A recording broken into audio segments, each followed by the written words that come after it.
ପ୍ରେମ ପ୍ରତାରଣା, ପ୍ରେମ ହାରିବାର ଯନ୍ତ୍ରଣା। ପ୍ରେମ ଏକ କଷ୍ଟକର ଯାତ୍ରା। ଯଦି ପ୍ରେମ ହାରୁଛି, ଯଦି ଭଲ ପାଇବା ଲୋକଟା ବି ହାରୁଛି, ଯଦି ନିଜ ଲୋକଟା ସମ୍ପର୍କ ଭାଙ୍ଗି ଚାଲିଯାଉଛି, ତେବେ ଜିତୁଛି କିଏ? ରାଗ, ଅହଙ୍କାର, ଗର୍ବ ଆଉ ଜିଦ୍ଦି, ଏମାନେ ହିଁ ଜିତି ଯାଉଛନ୍ତି ଆଜ୍ଞା। ବୋଧହୁଏ ମୁଁ ବଡ଼, ଆଉ ମୁଁ ଯାହା କହୁଛି ଠିକ୍, ଆଉ ଶେଷରେ ମୁଁ ହିଁ ଠିକ୍। ଏଇମାନେ ଜିତୁଛନ୍ତି, ଆଉ ପ୍ରେମ, ଭଲ ପାଇବା, ସମ୍ପର୍କ ଏମାନଙ୍କ ପାଖରେ ହାର ମାନି ଯାଉଛନ୍ତି। ସେଦିନ ମୋ ଆଖି ଆଗରେ ସମ୍ପର୍କଟା ଜିଦ୍ ପାଇଁ ଭାଙ୍ଗିଗଲା, ହେଲେ ମୁଁ କିଛି କରିପାରିଲିନି। ଅନିତାକୁ ଅନେକ ବୁଝେଇଥିଲି, ହେଲେ ତା ଜିଦ୍ ଆଗରେ ମୋ ପ୍ରେମ ଯେମିତି ଫିକା ପଡ଼ିଯାଇଥିଲା। ତା ଅହଙ୍କାର ଆଗରେ ଆମ ସମ୍ପର୍କ ଯେମିତି ଜଳି ପୋଡ଼ି ଛାରଖାର ହୋଇଯାଇଥିଲା। ତା ଗର୍ବ ଆଗରେ ଆମ ଭଲ ପାଇବାଟା ଯେମିତି ବହଳି ପଡ଼ିଯାଇଥିଲା। ସବୁ ସମ୍ପର୍କ ଭାଙ୍ଗି ଦେଇ ଚାଲି ଯାଉଥିଲା। ଅନେକ ବୁଝେଇଥିଲି, ଶେଷରେ ମୁଁ ବି ଟିକିଏ ଜିଦ୍ରେ ରହିଗଲି। କଷ୍ଟ ତ ଅନେକ ହେଉଥିଲା, କିନ୍ତୁ ଜିଦ୍ ଆଗରେ ସେ କଷ୍ଟଗୁଡ଼ା ଫିକା ପଡ଼ିଯାଉଥିଲା। ଦିନ ପରେ ଦିନ ବିତି ଚାଲିଲା, ଆଉ ଅନିତା ଦୂରେଇ ଚାଲିଲା।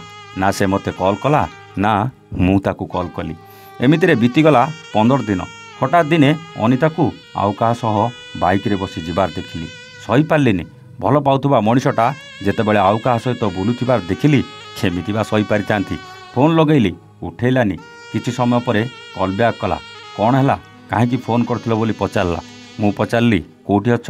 ସେ କହିଲା, ତମର ଜାଣିବାର କ'ଣ ଆବଶ୍ୟକତା ଅଛି? ତମେ ତ ମୋତେ ଦୂରେଇ ଦେଇଛ। ମୁଁ କହିଲି, ଏବେ କେଉଁଠି ଅଛ? ଦେଖା କରିବି। ସେ କହିଲା, ନା, ମୁଁ ଏବେ ଦେଖା କରିପାରିବିନି, ମୋର କାମ ଅଛି। ମୁଁ ଭାବିନେଲି ଏଥିପାଇଁ ବୋଧେ ମୋଠୁ ସବୁ ସମ୍ପର୍କ କାଟିଦେଇ ସେ ଚାଲିଯାଇଥିଲା। ନିଜକୁ ଧିକ୍କାର କଲି। ଏମିତି ଝିଅକୁ ଭଲ ପାଇ ଭୁଲ କରିଦେଇଛି ବୋଲି ନିଜକୁ ନିଜେ ଭାବିଲି। ତାପରେ ସହର ଛାଡ଼ି ଅଲଗା ଜାଗାକୁ ପଳେଇଗଲି।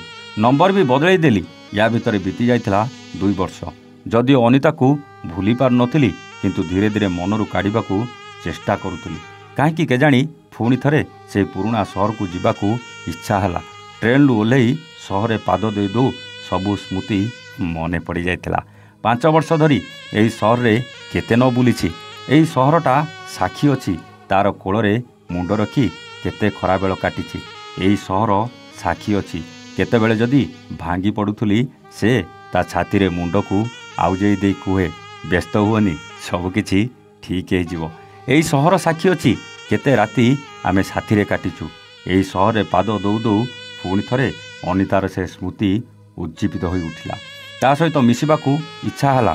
ତା ସହିତ ସନ୍ଧ୍ୟାରେ ଗୁପଚୁପ୍ ଆଉ ଚାଟ୍, ଫାଷ୍ଟଫୁଡ଼୍ ଖାଇବା କଥା ମନେ ପଡ଼ିଗଲା। ପୁଣି ଥରେ ତାକୁ କଲ୍ କରି କଥା ହେବାକୁ ଇଚ୍ଛା ହେଲା, ହେଲେ ଇଏ କ'ଣ, ଅନିତା ଫୋନ୍ ବି ଅଫ୍ ଥିଲା।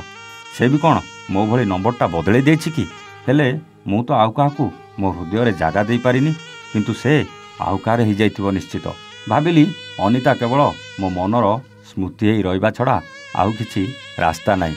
ଭାବିଲି ଫେରିଯିବି, କିନ୍ତୁ କାହିଁକି କେଜାଣି ଇଚ୍ଛା ହେଲା ରହୁଥିବା ଘର ଆଡ଼େ ଟିକେ ବୁଲିଯିବାକୁ। ରୁମ୍ ପାଖରେ ପହଞ୍ଚିଲି।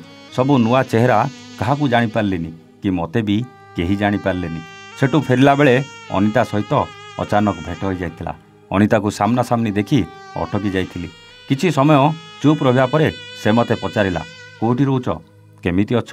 ମୋଠୁ ଉତ୍ତର ଶୁଣିବା ପରେ ମୁଁ ତାକୁ ପଚାରିଲି, ତମେ କେମିତି ଅଛ? ଆଉ ତମର ସେ କେମିତି ଅଛନ୍ତି? ସେ ଟିକେ ଆଶ୍ଚର୍ଯ୍ୟ ହୋଇ ପଚାରିଲା, ସେ ମାନେ କାହା କଥା ପଚାରୁଛ? ମୁଁ କହିଲି, ମୋ ସହିତ ସମ୍ପର୍କ କାଟିଲା ପରେ ଯାହା ସହିତ ବାଇକ୍ରେ ବସି ବୁଲୁଥିଲ। ମୁରିକି ହସି ଦେଇ କହିଲା, ଓ, ତମେ ତାକୁ ଦେଖି ମୋଠୁ ଦୂରେଇ ଯାଇଛ?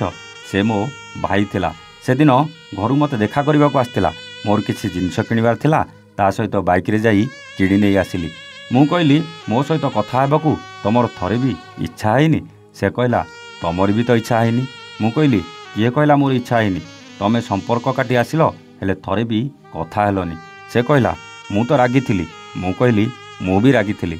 ସମ୍ପର୍କଟା ଏମିତି ହିଁ ଭାଙ୍ଗେ ଅନିତା। ଆଜି ଯଦି ମୁଁ ଏଠିକି ନ ଆସିଥାନ୍ତି, ହୁଏତ ତମ ସହିତ ଦେଖା ହେଇନଥାନ୍ତା, ଯେଉଁଥିପାଇଁ ମୋ ମନ ଭିତରେ ଥିବା ଭୁଲ ବୁଝାମଣାଟା ଘାଣ୍ଟି ହେଉଥାନ୍ତା।